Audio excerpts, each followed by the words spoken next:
Hi hello అందరికీ నమస్తే అండి. స్మైల్ విత్ బృందా ఛానల్కి పునఃస్వాగతం. చాలా రోజులైంది కదండి మంచి వీడియో చేసి. ఈరోజు చాలా మంచి వీడియోతో ఎంతో హెల్త్ బెనిఫిట్స్ ఉన్న మనకి పనస గింజలండి. పనస గింజలతో కర్రీ ఎలా తయారు చేయాలో తెలుసుకుందామండి. చాలామందికి తెలీదు పనస పిక్కలు ఉపయోగపడతాయని చెప్పేసి పనస పండు తినేసి పాడేస్తారు. బట్ ఇలా కర్రీ ప్రిపేర్ చేసుకుంటే చాలా బాగుంటుందండి. చూడండి, దీనికి ముందుగా కావాల్సిన పదార్థాలు వచ్చేసి మనకి పనస గింజలు వచ్చేసి అంటే మీకు ఫ్రెష్‌వి అయితే ఒక విజిల్ సరిపోతుందండి. లేదు కొంచెం ఎండబెట్టినవి అయితే ఒక అరగంట నానబెట్టుకొని కుక్కర్‌లో ఒక 2 విజిల్స్ వచ్చాక వాటిని ఇలా నీట్‌గా ముక్కలు కట్ చేసుకొని ఉంచుకోవాలండి. దీనికి కావాల్సిన పదార్థాలు పనస పిక్కలు కోసుకొని ఉంచుకోవాలి. ఉడికించినవి, ఉల్లిపాయలు ఒక 2 పెద్ద ఉల్లిపాయలు, పచ్చిమిర్చి, అల్లం, వెల్లుల్లి, జీలకర్ర, లవంగాలు, మిరియాలు పేస్ట్ అండి, ఇది దంచి పెట్టుకున్నది. ఒక పెద్ద టొమాటో అండి, సరిపడినంత కారం, పసుపు, ఉప్పు అండి.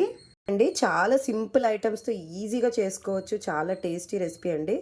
ముందుగా ప్యాన్ ఆన్ చేసుకుని హీట్ చేసుకున్నాక మనకి ఈ కర్రీకి అయితే కొంచెం ఆయిల్ ఎక్కువ పడుతుందండి. ఆయిల్ వేసుకోవాలి. మనకి ఆయిల్ హీట్ ఎక్కుతుంది కదండి.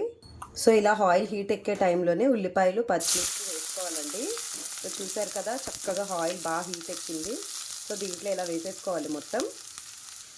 చూడండి, మొత్తం వేసేసుకున్న తర్వాత దీన్ని బాగా మిక్స్ చేసుకోవాలి. అందరూ ఎలా ఉన్నారు? మన ఛానల్లో వీడియోస్ని మిస్ అయ్యారా లేదా? నాకు కామెంట్ సెక్షన్లో కామెంట్ చేయండి. ఇక ముందు మంచి మంచి వీడియోస్ అయితే పెడుతూ ఉంటాను. కొంచెం చిన్న హెల్త్ కండిషన్ బాగాలేదు. అందుకే వీడియోస్ అది చేయడానికి కుదరలేదండి. షార్ట్స్ పెడుతూ మీకు రెగ్యులర్గా అప్డేట్స్ ఇస్తూ ఉన్నాను. ఈసారి మనకి హెల్దీ రెసిపీస్ కూడా కుక్ చేస్తూ వీడియోస్ పెడుతూ ఉంటానండి, అప్లోడ్ చేస్తాను. మీ సపోర్ట్ అయితే నాకు ఎల్లప్పుడూ కావాలి. మీరు సపోర్ట్ చేసినట్టయితే ఖచ్చితంగా ముందుకెళ్తుందండి. ఛానల్ ఎప్పుడో మోనిటైజేషన్ అయితే అయిపోయింది, కాకపోతే ఇంకా ముందుకి రన్ అవ్వాలంటే మీ అందరి సపోర్ట్ కావాలి. చూడండి, మనకి ఇలాంటి స్టీల్ కళాయిలో వండితే బాగుంటుందండి. నేను వెజ్ కంటూ ఇలాంటి మంచి స్టీల్ కళాయి తీసుకుని దాంట్లో వండుతున్నాను. చాలా బాగుంటుంది. చూడండి, ఇలా బాగా ఫ్రై చేసుకోవాలి.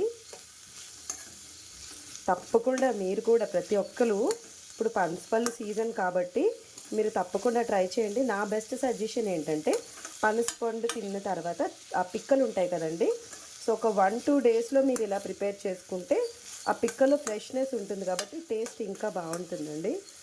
చూడండి, మనకి దోరగా ఎర్రగా వేగాలండి ఉల్లిపాయలు. వేగనిద్దాం. అందులో మనం దీనికి మూత పెట్టేద్దామండి. మూత పెట్టేసుకుంటే మనకు కొంచెం వేగుతుంది చక్కగా. చూద్దామండి మనకి ఉల్లిపాయలు వేగాయో లేదో. చూడండి, దోరగా అయితే వేగాయి. ఈ టైంలోనే మనము అల్లం వెల్లుల్లి పేస్ట్ తయారు చేసుకున్నాం కదండి. నాకైతే అల్లం వెల్లుల్లి పేస్ట్ ఎప్పుడూ కూడా నీట్గా ఇలా దంచి పెట్టుకోవాలండి. రోట్లో దంచి పెట్టుకోవాలి. మీకు చూపిస్తాను నా రోటే. ఇలా రోట్లో దంచి పెట్టుకున్నాను నేను. అలా రోట్లో దంచి పెట్టుకుని దీన్ని ఇలా చేస్తున్నానండి. చాలా బాగుంటుంది, తప్పకుండా ట్రై చేయండి. అద్భుతంగా ఉంటుంది. అంటే మీకు పేస్ట్ అయిపోతుంది కదా, అలా కన్నా ఇలా బాగుంటుందండి. తింటున్నప్పుడు కొంచెం అక్కడక్కడ తగులుతూ సూపర్గా ఉంటుంది. ఇప్పుడు ఇలా వేసేసుకున్నాము కదండి, దీంట్లోనే మనము సరిపడినంత పసుపు వేసుకుంటున్నాం. చూడండి, పసుపు వేసుకుని బాగా మిక్స్ చేసేద్దామండి.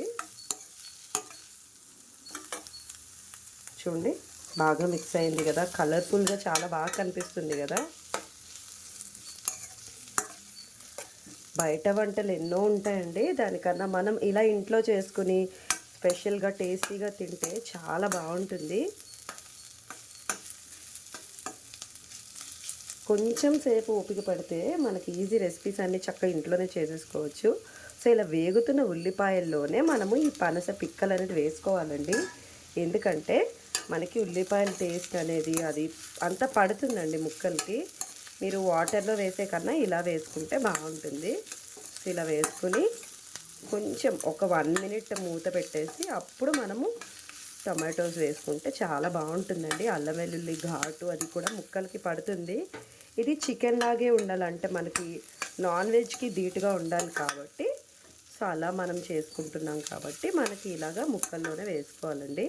వేసేసుకొని ఇప్పుడు ఏంటంటే కొంచెం మూత పెట్టేసుకుని ఒక 1 మినిట్ వదిలేద్దాము. ముక్కలకి పడుతుంది, 1 to 2 మినిట్స్ వదిలేద్దామండి. చూద్దామండి మనకి పట్టిందో లేదో ముక్కలకి. సో చూడండి చక్కగా ముక్కలు పట్టింది. ఇప్పుడు ఈ టైంలో మనం టమాటోస్ వేసేసుకోవాలి. సో టమాటోస్ వేసేసుకున్న తర్వాత మనం నీట్గా కారం కూడా వేసేసుకుని కలిపేసుకుందామండి. సో కారం సాల్ట్ కూడా వేసేసుకుని కలిపేసుకుందాము. సో చూడండి ఇంట్లో ఆడించిన కారం అండి ఇది, మా అమ్మగారు చేసి ఇచ్చారు. చాలా బాగుంది. నాకు ఏ రెసిపీలోకైనా టేస్ట్ ఏదైనా యాడ్ అవుతుంది అంటే కారమేనండి. నాకు ఒక 1 స్పూన్ సరిపోతుందండి. 1 స్పూన్ వేసుకుంటే చాలా స్పైసీగా టేస్టీగా ఉంటుంది. దీంతో పాటు సరిపడినంత మనం ఉప్పు కూడా వేసేసుకుందాము. ఉప్పు కూడా వేసేసుకుంటే సరిపోతుందండి. సరిపోతుంది చక్కగా. ఇప్పుడు దీన్ని నీట్గా మిక్స్ చేసేసుకుందాం. ముక్కలకంతా పట్టేలాగా బాగా మిక్స్ చేసేసుకుందామండి. చూడండి కలర్ఫుల్గా చాలా బాగుంది కదండి. మీరు ఎప్పుడైనా తిన్నారా? అసలు పనస పిక్కల కర్రీ ఎప్పుడైనా తిన్నారా? నా కామెంట్ సెక్షన్లో కామెంట్ చేయండి. సో ఏదైనా కొత్త వంటకాలు ఏమైనా కావాలి అనుకున్నట్టయితే మీరు నాకు అది కూడా కామెంట్ చేయండి. నా షార్ట్స్ ఉంటాయి ఛానల్లో, షార్ట్స్ పేజెస్లో చూడండి. మంచి మంచి వీడియోస్ అన్నీ ఉంటాయి బృందావి. సో ఇంకా ఇప్పుడు మంచివి ఇంకా లేటెస్ట్గా అప్డేట్ చేస్తూ ఉంటాను. సో రెగ్యులర్గా ఛానల్ని ఫాలో అవుతూ ఉండండి. సో ఇప్పుడు ఇలా చేశాను కదా, ఒక్కసారి మూత పెట్టేద్దాం. టమాటా అంతా మగ్గుతుంది. ఒక 2 మినిట్స్ తర్వాత మనం చూద్దాం మళ్ళీ. సో చూద్దామండి, ఒక 2 to 3 మినిట్స్ అయిపోయింది మనకి. చూడండి చక్కగా టమాటోస్ అంతా కూడా నీట్గా మగ్గిపోయిందండి. సో ఈ టైంలో ఏం చేస్తానంటే ఈ ముక్క ములిగేంత వరకు వాటర్ అనేది వేసుకుంటాను. ఎక్కువ వాటర్ అయితే వేయొద్దండి, ఓన్లీ ముక్క మునిగే వరకే వేయాలి. ఆల్రెడీ మనకి కుక్కర్లో ఉడికాయి కాబట్టి మనకి ప్రాబ్లం అయితే ఏముండదు. సో ఈ టైంలోనే ఒక క్షణం కలుపుకొని ఉప్పు కారం చెక్ చేసుకోండి, సరిపోతుంది. సో పనస పిక్కల వల్ల బెనిఫిట్ ఏంటంటే చాలామందికి తెలియంది, మనకి పనస పండు వల్ల బెనిఫిట్ అనుకుంటారు. కాదండి, పనస పిక్కల్లోని ఫైబర్ కంటెంట్ చాలా ఎక్కువ ఉంటుంది. సో ఎవరైనా మనకి డైట్ పాటిస్తున్నాను, కొంచెం ఫుడ్ తినాలి అనుకున్నప్పుడు ఈ 2-3 పనస గింజలు తిన్నా కూడా హెవీగానే అనిపిస్తుందండి. సో అలాంటి వాళ్ళు ఇవి ట్రై చేయొచ్చు. అదే కాకుండా బాడీకి కూడా చాలా మంచి బెనిఫిట్స్ అయితే ఉంటాయి. సో హెల్తీ ఫుడ్ అండి. అలా అని ఎక్కువ తినకూడదండి, అరుగుదల ఉండదు. సో కొంచెంగా తింటే ఏదైనా మంచిదండి. సో చూడండి ఇప్పుడైతే ఇది ఈ చల్లని క్లైమేట్లో ఈ వర్షం పడేటప్పుడు ఇలాంటి స్పెషల్ కర్రీస్ తింటే చాలా బాగుంటుంది. సో ఇప్పుడైతే ఏంటంటే మనం అంతా వేసేసుకున్నాం కదండి, చక్కగా మూత పెట్టేసుకుని నీట్గా ఇది మరిగే వరకు వెయిట్ చేయాలి, బాగా ఉడకాలి. సో కనీసం ఒక 5 to 6 మినిట్స్ అయినా పడుతుంది. ఇలా మూత పెట్టేసి కొంచెం సేపు వదిలేద్దాం, తర్వాత మళ్ళీ చెక్ చేద్దాం. చూద్దామండి మనకి ఉడికిందో లేదో, మనకి నీట్గా అయిపోయిందో లేదో కర్రీ. చూడండి ఏం చక్కగా ఉడికింది, పైన ఆయిల్ అనేది తేలుతుంది.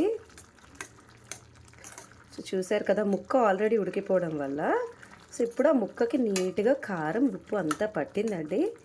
సో దీన్ని మనకి ఇలా ఆయిల్ తేలింది కదండి, ఇంకొక 2 మినిట్స్ వదిలేస్తే మనకి tasty and healthy recipe ready అయిపోతుందండి. ఇంకా మంచి వీడియోస్ రెగ్యులర్గా పోస్ట్ చేస్తూ ఉంటాను. అప్డేట్స్ కోసం రెగ్యులర్గా ఛానల్ని సబ్స్క్రైబ్ చేసి ఫాలో చేయండి. ఆల్ నోటిఫికేషన్స్ ఆన్ చేసుకున్నట్టయితే రెగ్యులర్ నోటిఫికేషన్స్ ఛానల్కి సంబంధించినవన్నీ వస్తూ ఉంటాయండి. సో చూడండి ఒక్క 2 మినిట్స్ వదిలేద్దాం, ఒక్క 2 మినిట్స్ వదిలేసి తీద్దామండి. So tasty healthy recipe ready అయిపోతుంది ఇంకొక 2 మినిట్స్లో. సో కొంచెం ఇది ఓపికతో చేయాలండి రెసిపీ అయితే. సో చూద్దామండి రెడీ అయిపోయిందో లేదో. ఆహా మంచి స్మెల్ వస్తుందండి. సో చాలా మంచి స్మెల్ వస్తుంది, చక్కగా ప్రిపేర్ అయిపోయింది. చూడండి ముక్క కూడా ఎంత చక్కగా ఉడికింది. సో ఇది మీరు తప్పకుండా ట్రై చేయండి. ఇది మనకి పూరీలోకి అవ్వచ్చు, లేదంటే చపాతీలోకి, జొన్న రొట్టెలు, ఇలాంటి దేంట్లోకైనా అన్నంలోకి చాలా బాగుంటుందండి. సో తప్పకుండా మీరు కూడా ఈ రెసిపీ ట్రై చేసి ఎలా వచ్చిందో కామెంట్ సెక్షన్లో కామెంట్ చేయండి. వీడియో నచ్చినట్టయితే లైక్ చేయండి, ఛానల్ని సబ్స్క్రైబ్ చేసి మాకు సపోర్ట్ చేయండి. Thanks for watching the video. Bye bye. మళ్ళీ ఇంకో మంచి వీడియోతో మళ్ళీ మీ ముందుకు వస్తాను.